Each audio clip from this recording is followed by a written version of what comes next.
Hey everybody, welcome to today's live stream. Thought I'd start off by showing you this this little patch I have going here in VCV Rack, and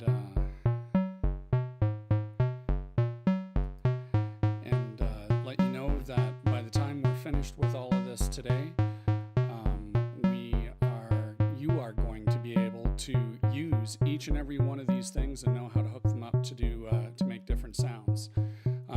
Because we're going to be talking about synthesizers and synthesis and going through all the basic building blocks for that. So with that, let me just stop this and we'll switch over to our presentation and get started if everybody's ready. I cannot see the live chat right now for whatever reason. So I can't tell if there are any questions or not. But I do have Sophie watching things, and so Sophie, you can just post in our little chat separately when there's a question that I need to answer, and I'll try and keep my eyes over on that too. And of course, PowerPoint just decided to act up on me and do things weird that it wasn't supposed to do.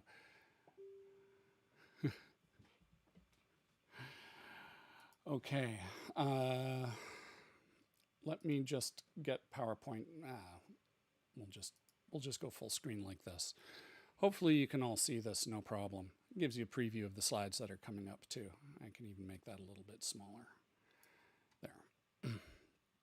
Okay, so I hope everybody's having a good day today. I know that the rain at my place is a little bit on and off, and I hope that you get the opportunity to learn some stuff and get started on a synthesizer journey.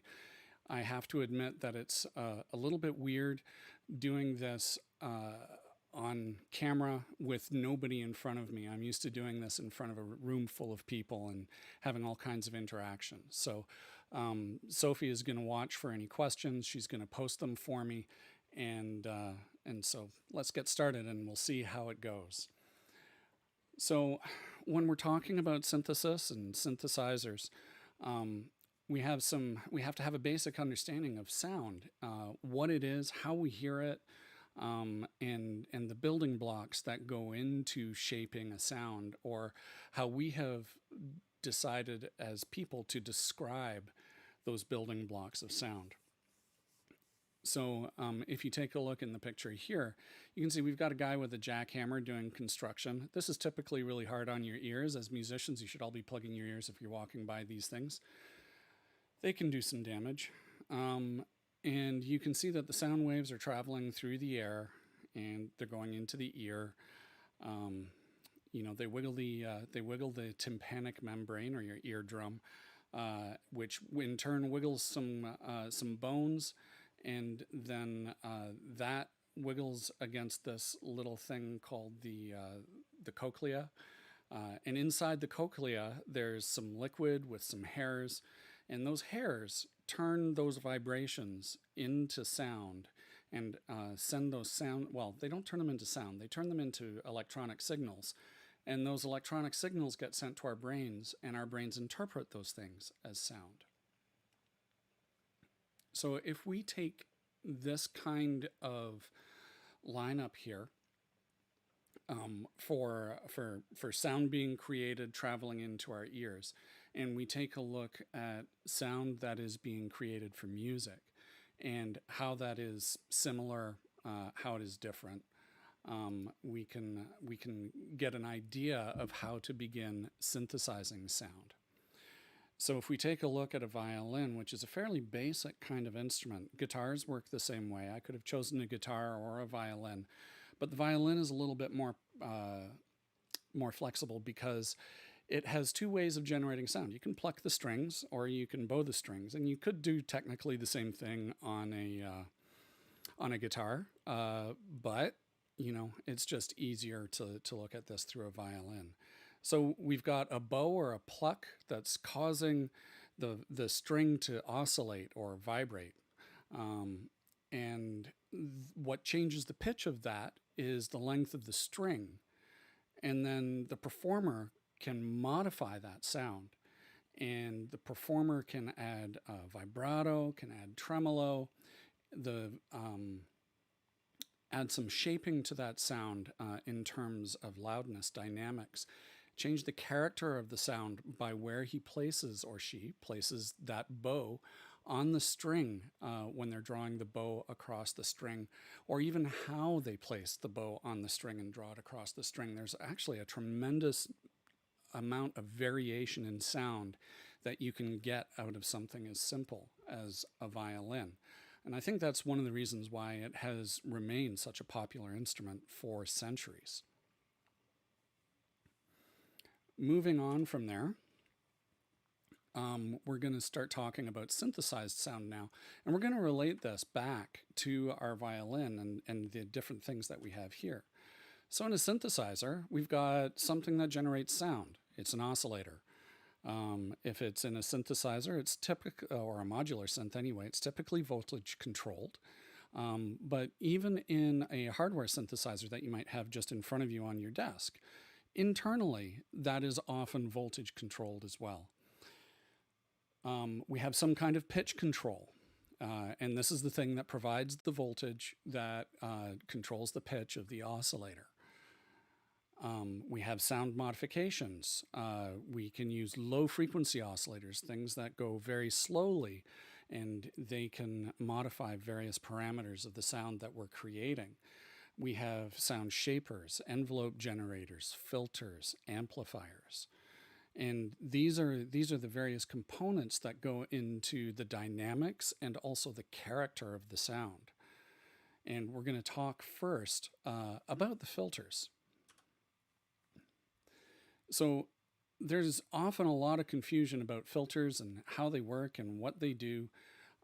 If you think of a filter as a single purpose equalizer, or a single band equalizer, or an equalizer that kind of goes across all bands, you've got a good idea of what a filter does. So if we take this line here of frequency, which represents our frequency range, we've got our lowest frequencies down here. I represented 20 hertz here because that's technically the lowest of the human hearing range, and 20 kilohertz, which is the highest of the human hearing range. That doesn't mean that filters are limited to those ranges. They can go well below and well above. Typically, though, a low-pass filter is going to stop at about 10 kilohertz or 15 kilohertz. They typically don't go all the way up to 20. Now, that cutoff knob that you have sitting in front of you, either on a software synthesizer or on a hardware synthesizer or on a modular synthesizer, all it does is it moves this line back and forth and changes the number of frequencies that are allowed to pass through the filter. So everything in a low-pass filter, everything to the left of this line is allowed to pass through. So as I move this point lower and lower and lower, you will get fewer and fewer high frequencies while the low frequencies are allowed to pass through. This is why it's called a low-pass filter. Frequencies to the right of that line shall not pass. They're not allowed to. There are different things that you can do in terms of character for this. You can add resonance to the filter, which gives a little bump here and accentuates the frequencies that are around the cutoff point. And you can change the character that way. You can even drive the filter into self-oscillation, which is an interesting sound in and of itself. But for the basics, this is how a filter works. If it's a high-pass filter, you just flip this pink line here around the other way, and you have the slope coming down like this. And as you move the cutoff frequency, you're allowing more and more, fewer and fewer low frequencies through, and you're cutting things off towards the high end of the scale. For a bandpass filter, you're effectively creating two of these the same, and you've basically got a window here that you're moving back and forth. and a notch filter is a little bit different again. I hope that's clear. Again, if there are any questions, please don't hesitate to ask them in the comments, and Sophie will pass them on to me so that I can answer them for you. Okay, so moving on now into different types of synthesizers before we get into more of the shaping and things like that. You know, everybody's like, well, why should I choose a modular synthesizer? Why should I choose a non-modular synthesizer? So they're different kinds of things, and it's important to be able to identify which way you want to go when it comes to synthesis. And you can think of a software synthesizer very much like a hardware synthesizer. It just exists in software. From the modular side of things, you have a discrete module for each component of synthesis that you want to use, and that is curated by you. In other words, you get to choose that module from which manufacturer, how it works, the type of sound character that it has, and you put that into your synthesizer. And you have a flexible, customizable signal path. In other words, you have a synthesizer that you have designed and it's unique to you and you alone. In fact, when you're talking about modular synthesis and modular synthesists, you can take the same set of modules in the same case or in two different cases, hand them to two different people, and they will patch things together in different ways and create different sounds just because of their style of working with a modular synthesizer.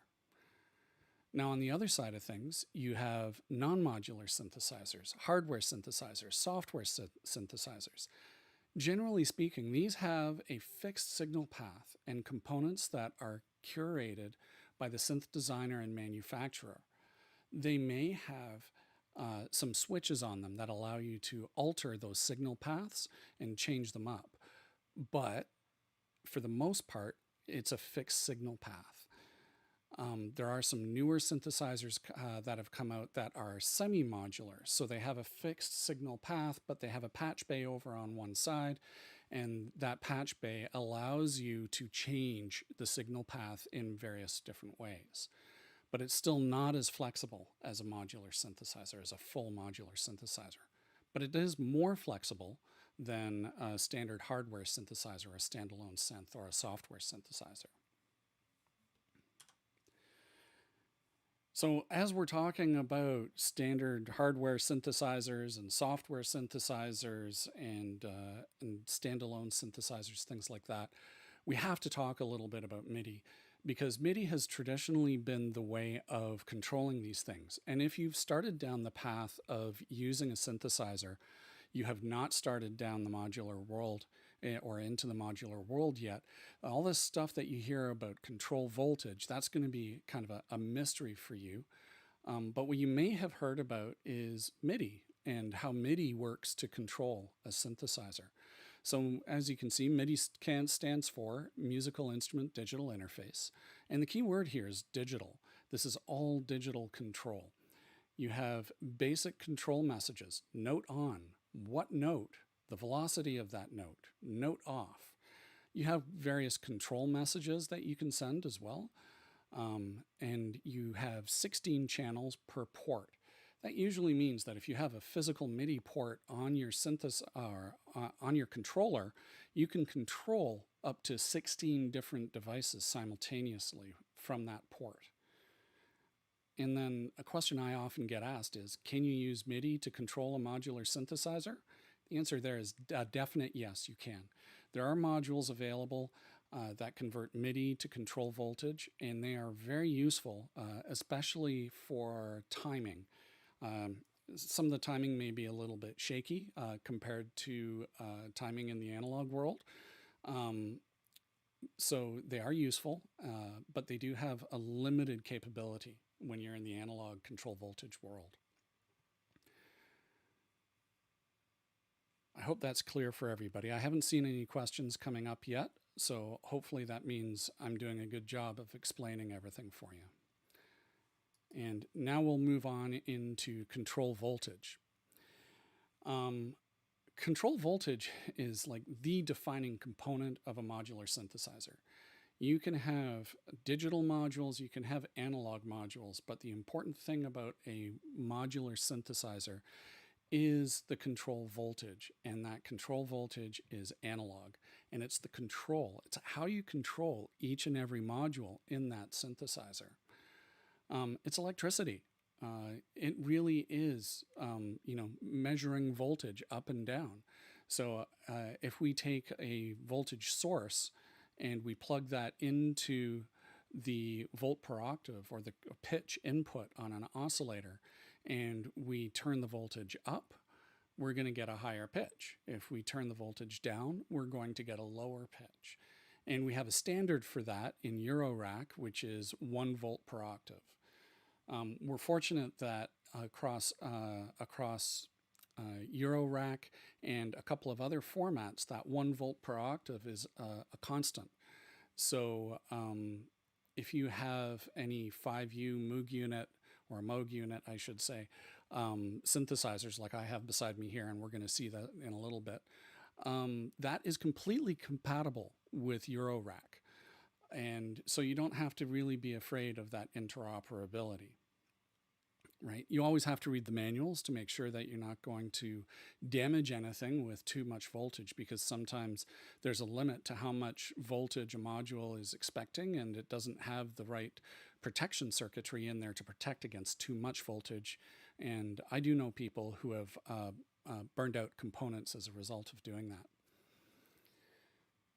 So again, it's a method for controlling modules or small portions of a module, this voltage. It can be static, it can fluctuate, it gets transmitted through wires. That's why you see cables going all over the place on a modular synthesizer.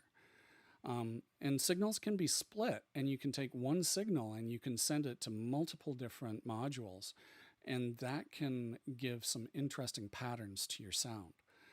And some continuity across different aspects of either the same sound or different sounds.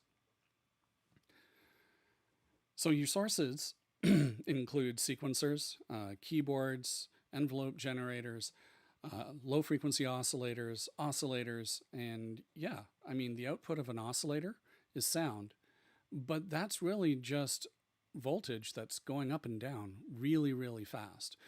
If you think about speakers, those are driven by voltage. They're analog devices.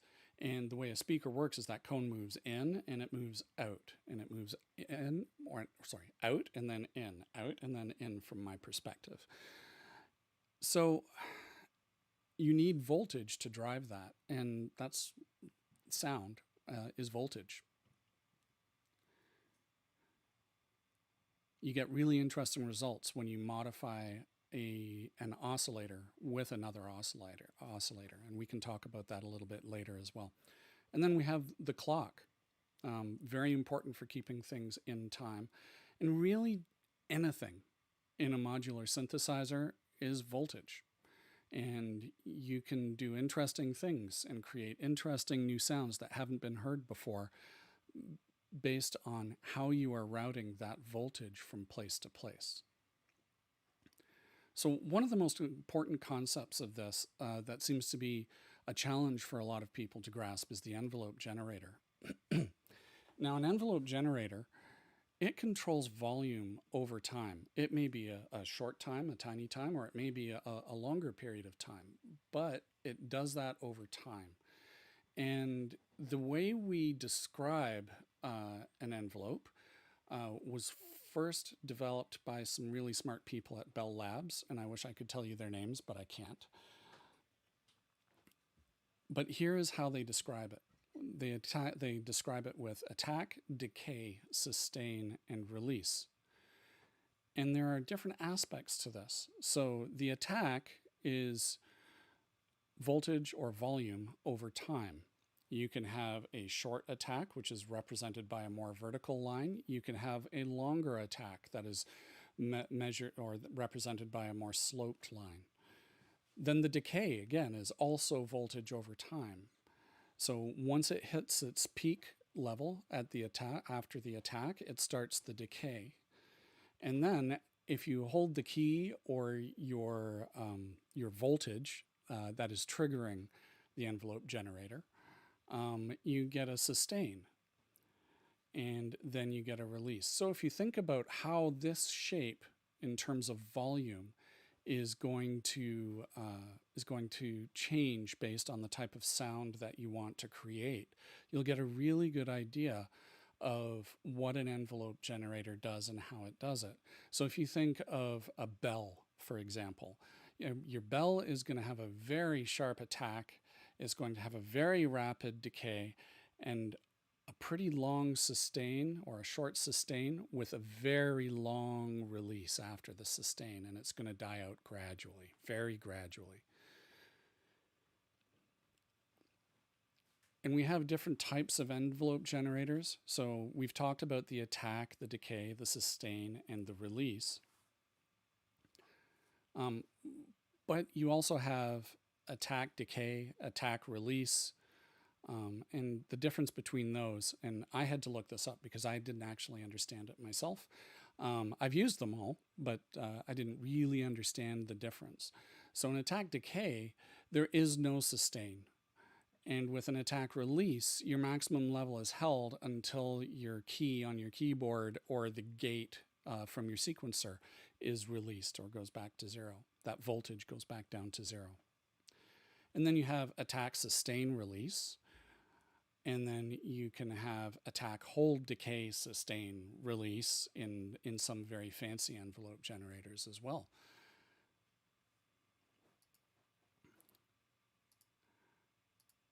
Okay, so now I think is probably a good time to field any questions that you might have before we start patching. So I haven't seen any questions from Sophie. Sophie, can you send me a sign that we have no questions, or pass some questions over?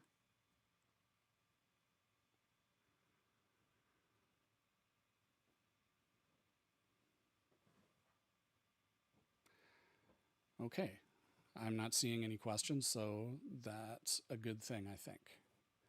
So let's, there we go.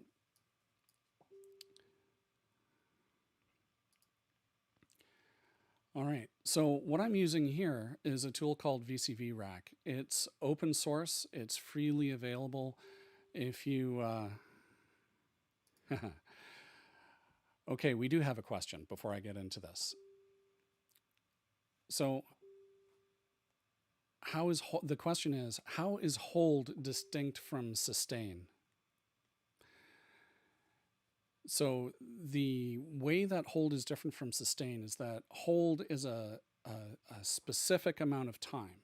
And depending on where you put the hold phase, it can be put at any different phase of the envelope.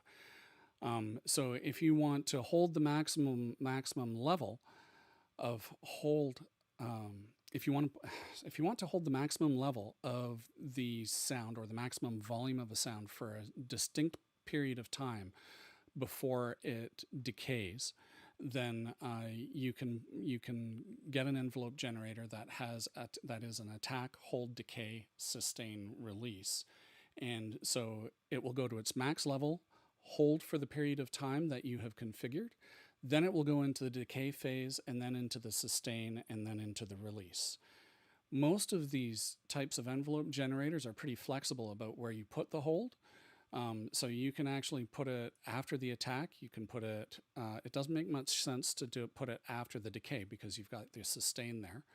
But you can put it after the sustain as well, or you can put it before the sustain. So that's the hold part of an envelope generator. Another question that has come up is an LFO. What is an LFO? LFO stands for low frequency oscillator. And if you look, I have one on my screen here. I also have a VCO, and a VCO is just an oscillator.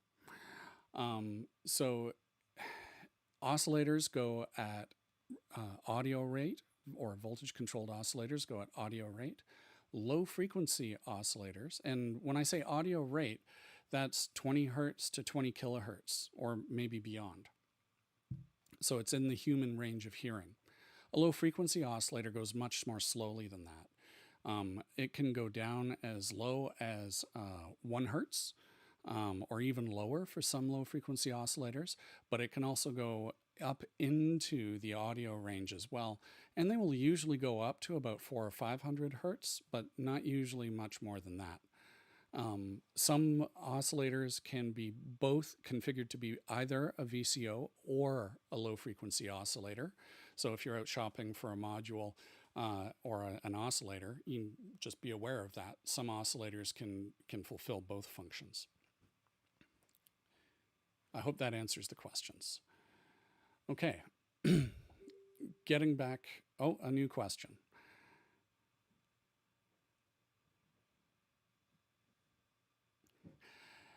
Everything that I talked about is available as a separate module. And the question is, are the envelope generators the same thing as the modules? And the answer is kind of. It's a specific type of module. It's a component of a synthesizer. It is a specific type of module. And we will get into all of that as I go through how I made this little patch here, which I will just play a little bit again. This is what we were listening to at the beginning. And these are all the different things that I've talked about, all working together to make a sound. And so what I'm going to do is I'm just going to get rid of this, and I am going to open the blank patch. There. This is pretty blank. The only thing that's left in here that I've left patched is this one, because getting all this audio routing to work with the live streaming stuff has been a bit of a challenge, and it took me a while to figure out I had to go into 7 and 8 instead of 1 and 2. So I just left them there so there were no mistakes when we got to this. So if we go back to our presentation and we talk about the sources of control voltage here, we've got sequencers. There's a sequencer here. We've got a keyboard, which is not on the screen, unfortunately, but that's not a big deal because we have a sequencer and that will generate pitches for us. We have an envelope generator, which you can see here. We have a low frequency oscillator, which you can see up here. And we have a clock, which is being generated by the sequencer. And just about any of the outputs on the screen here that you can see are also sources for control voltage. We've got a filter here, we've got an amplifier here, we've got a mixer, low frequency oscillator, and we've got a scope so we can see what's going on. So how do we make, before I get into that, I wanted to say that getting into the hardware modular synthesizers can be an expensive proposition. It pays to do a lot of research before you jump in and buy your first module or two. You will make mistakes. We all do. We all have. And that's one of the reasons why I started the Frequency Freaks group. It's so that everybody can come out and learn and share their experiences together so that when it comes to purchasing new modules, we don't make the same mistakes, or we can learn from others, or maybe we can get our hands on a module that somebody has that's not in a store. But along those lines, you can start off very inexpensively with VCV Rack. It's open source. It's free, so it's very low cost. And I've been really impressed at the modules that are available for it, and how well it all works. I've been really impressed. It does give you a real analog flavor. And if I zoom this out, which is over here, you can see you've got lots of room for many, many, many, many virtual modules in here. So we'll just bring that back up so that we can see. All right. So let's get into it. The first thing we want to do is we want to make a little bit of sound. So we can take an output from our oscillator here, and I'm just going to connect this directly to the mixer, to an input on the mixer, like that. And the way I do that is simply by clicking on here and then dragging over to there. It creates the cable for me automatically. And hopefully you can all hear me okay over the sound. I just turned it down a little bit. So this is great. We have a sound. It's not a very exciting sound, but it is a sound, and we can change the frequency, which changes the pitch, which is great. It's all well and good, but we want to have perhaps some notes. It'd be whoops, I did not mean to do that. It would be to connect, you draw. To disconnect, you just drag it off there. So if we want some notes, we need something that is going to generate voltage for us. And so we have a sequencer over here, which is capable of generating voltage. We've got 3 rows, which gives us 3 rows of voltage output. So technically, we could control 3 oscillators and their pitches, or more, from this. So if I take the output from row 1 and I take it into the volts per octave for VCO1 and I click run, oops, and I take the output from VCO1 into the mixer,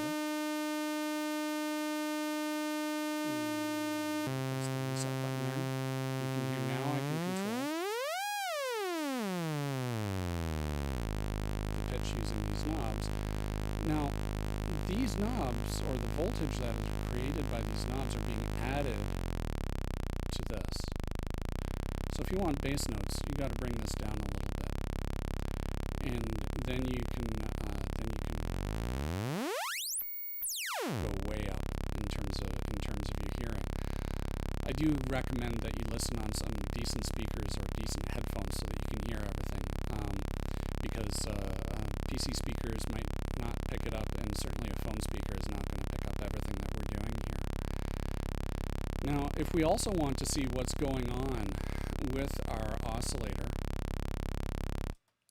I just muted that at the mixer, we can go into an oscilloscope. And this is what our sawtooth wave looks like in an oscilloscope. And if I, whoops, that's not what I wanted to do, time.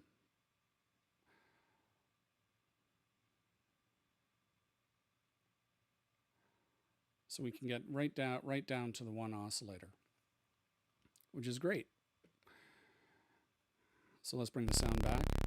We've got our sound, and now if I press run, the pitch is going to change on every step.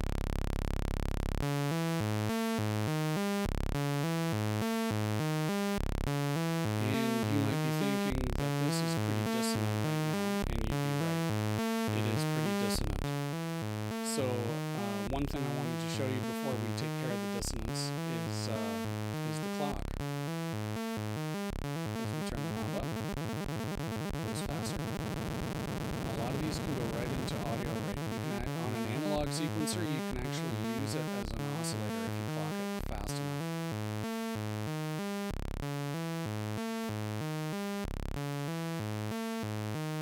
The other thing that you can see when you're looking at the oscilloscope is you can see the frequency of the oscillator changing.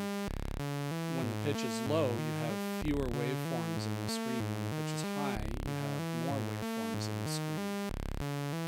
That's just showing you that you have a higher frequency. And the frequency is measured as a complete cycle. So if I stop this, so our waves stop moving. From the bottom to the top, back down to the bottom, that is a full cycle. The more times this happens within a second, the higher the frequency. And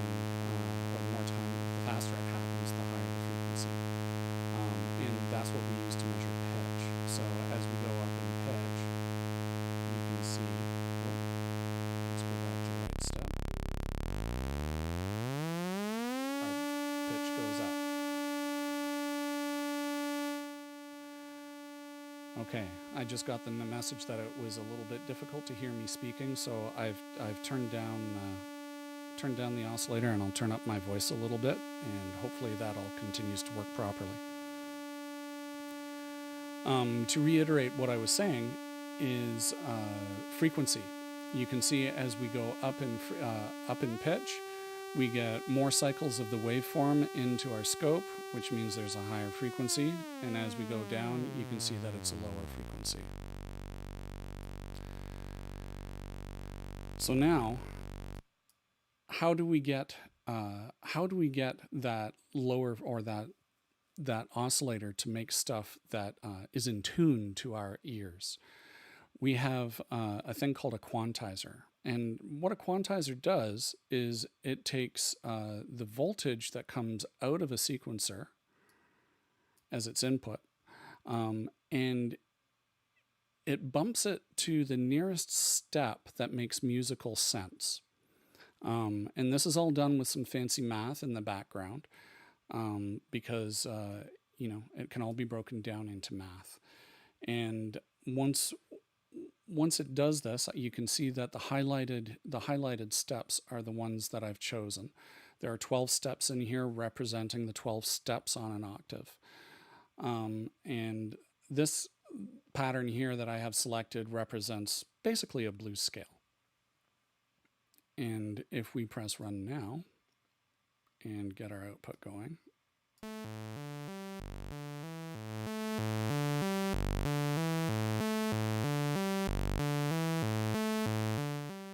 now that sounds a lot more like the notes are in tune with each other, but it's all relative to where this is set. So in order for your notes to be in tune with other musicians or other synthesizers, you need to tune your oscillators so that they're starting from the same place. I can just move this knob and the whole sequence is going to change pitch.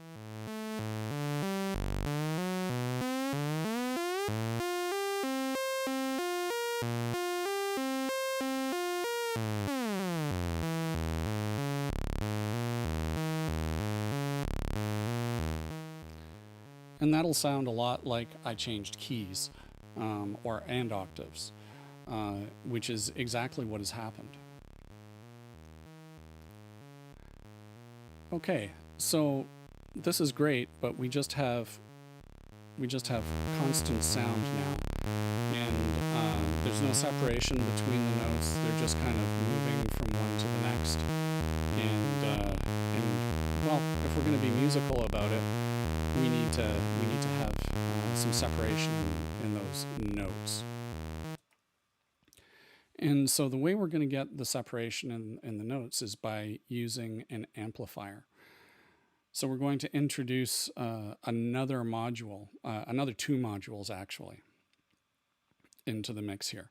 So we've got our envelope generator, and we all know that an envelope generator now adjusts the volume of a sound over time, and we need an amplifier. And so the way the envelope generator adjusts that volume of a sound or a signal over time is by working with an amplifier. It's basically opening and closing the amplifier. So if I put this into here now, and I take that into our output, we've still got that going. But I can just click and drag.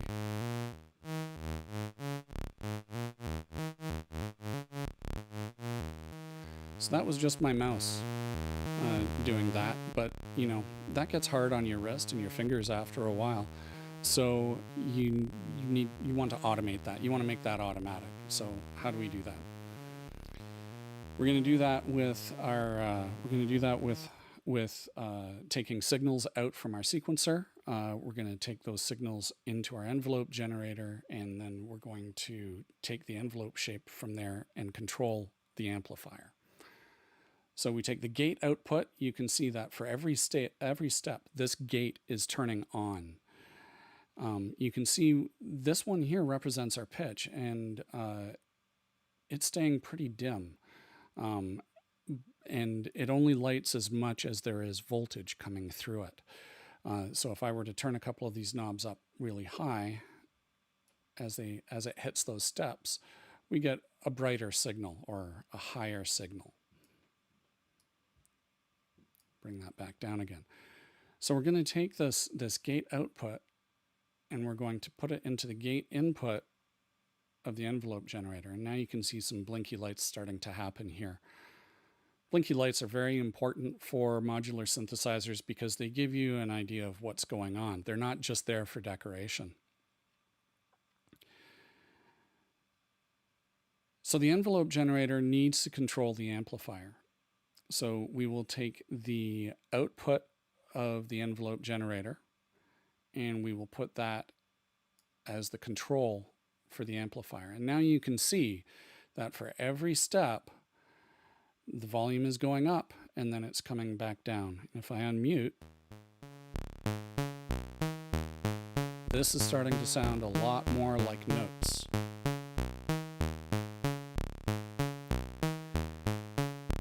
And so just when you thought that that's all we need to do, it isn't really.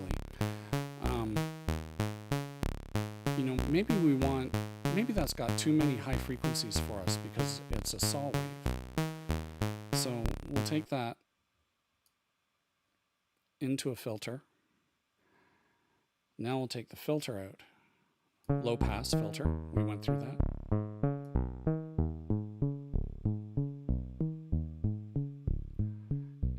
And now we can shape that sound with our filter. Getting rid of some of those high frequencies, and now it's starting to sound a lot more like a bass and less like a buzzy bass.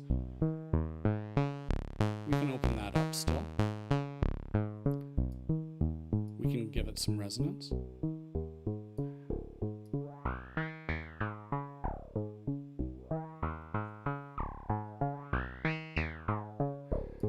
Now I'm just making these changes with my mouse. This filter has a nice drive on it.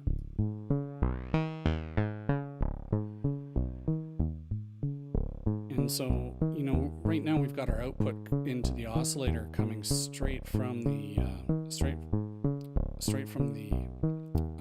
oscillator into the scope, I should say. Let's take it out of the filter so that we can see what's happening to our sound. I'll get rid of the drive and the resonance there.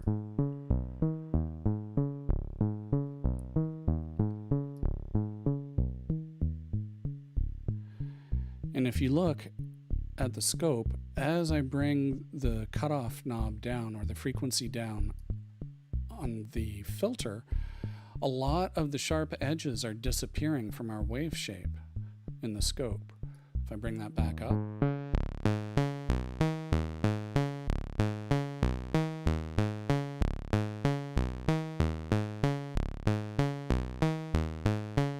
now I'll bring it back down, and you can see those things smooth out as I bring it down.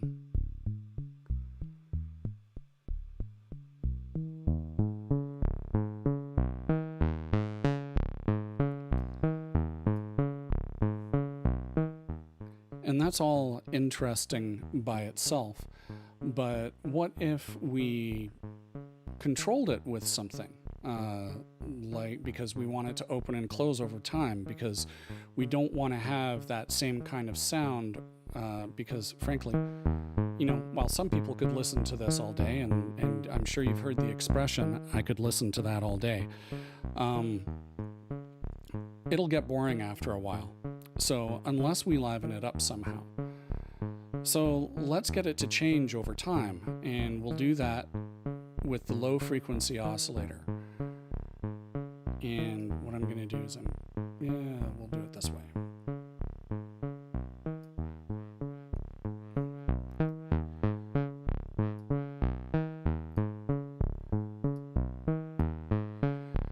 So if you look in the scope, the pink line is the voltage coming out of the low frequency oscillator.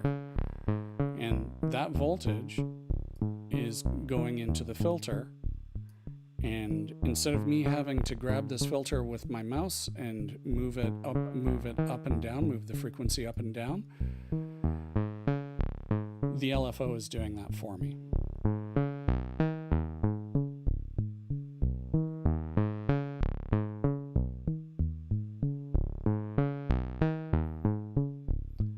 And as that pink line is going up and down, you can also see how the wave shape, or how the shape of the wave is changing.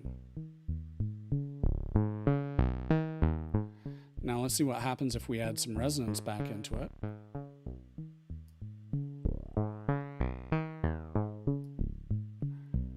We get some funny little squiggles on it.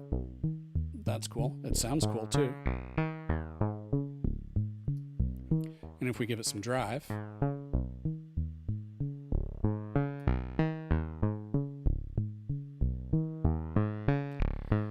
if you notice when we give it the drive, the top of the waves get a little bit more square.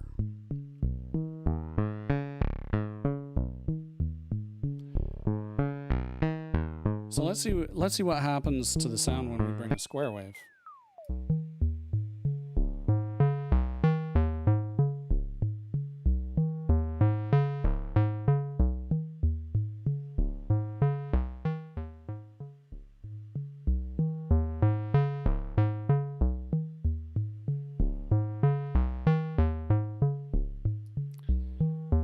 If I get the filter out of the way here, I'll just turn down here the amount that the low frequency oscillator is having an effect on the filter.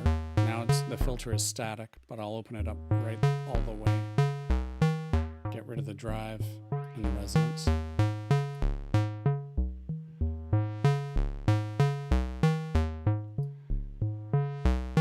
And now you can see more of a square shape.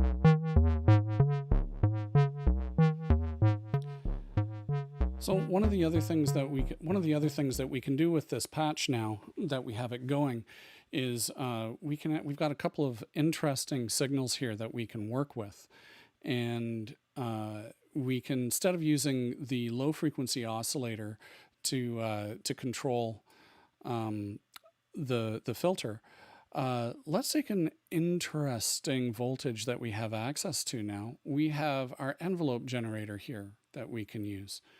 And this makes a classic kind of sound by doing this. So now we've got the output of the envelope generator controlling the amplifier and the filter at the same time.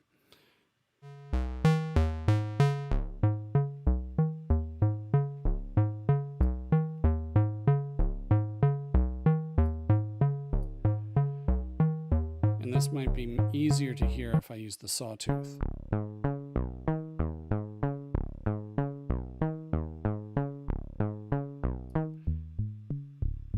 You can control how much that works. Now, if you're performing, this is a really useful control to have, because increasing the amount of frequencies that you have in the high end can generate a lot of excitement as you're performing, because that is getting louder and louder and louder.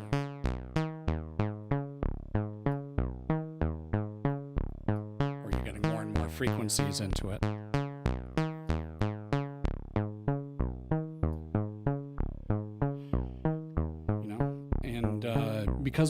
Because we can, why don't we use this low frequency oscillator, and we'll get it to control something else in here, maybe resonance.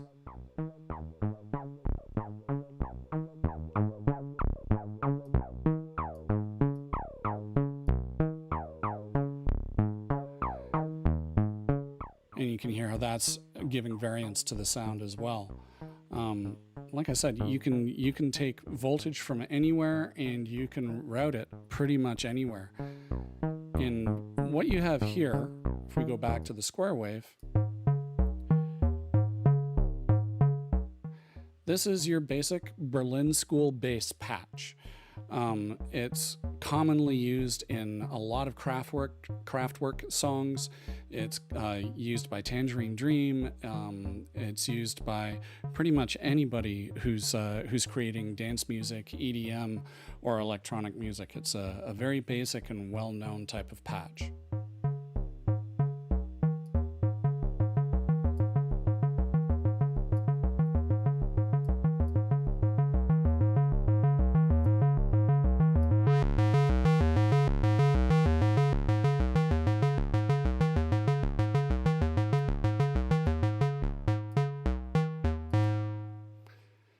Okay, so that's about it for what I have here.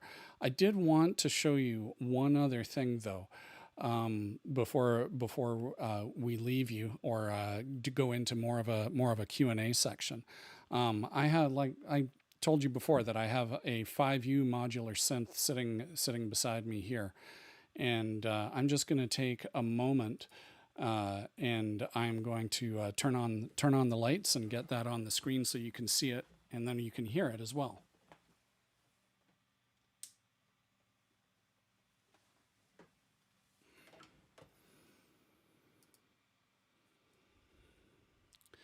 Okay, so there it is, and you can see that it's running. You have all the components of that you have seen in VCV Rack already. I'm just going to take my microphone out of the stand here so that I can walk over to it and point and talk.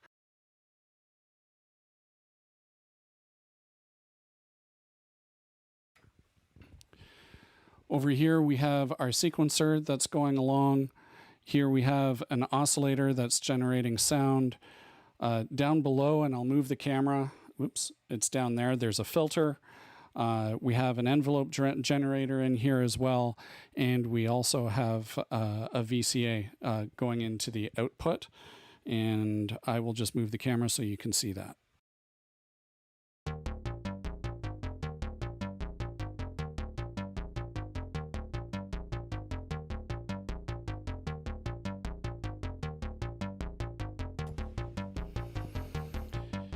And again, we've got our output from our oscillator going into the input of the filter here. We've got another signal coming into the filter. There's a little mixer there.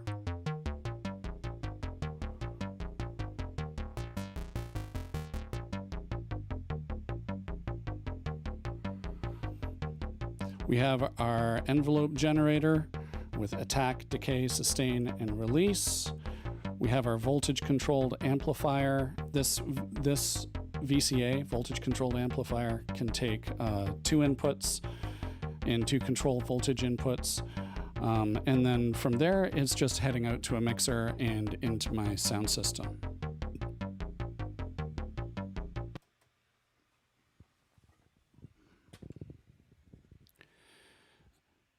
So I hope that was useful for everybody. There we go. I'm back on screen. So I hope that was useful for everybody and that you enjoyed it. If there are any more questions, I think it's probably a good time to ask them now. Sophie is going to be making the presentation available for all of you.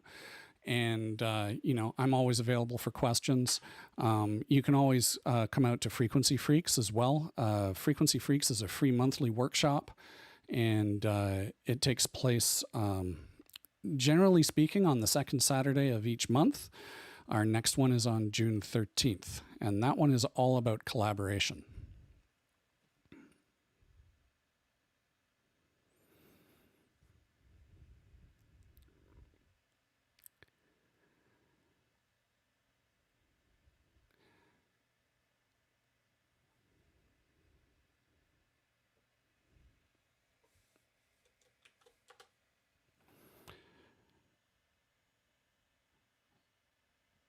So if we are good on the question side of things, I think I will say goodbye. Sophie's just telling me that there's no questions. And she's sending the links out to everybody for the presentation. And if you didn't already receive it, the rack for VCV Rack that we worked with today is in there, and there'll be a link to this video that you can have, and you can review at any time as well. So thanks for being there. Thanks for listening. Do appreciate you coming out.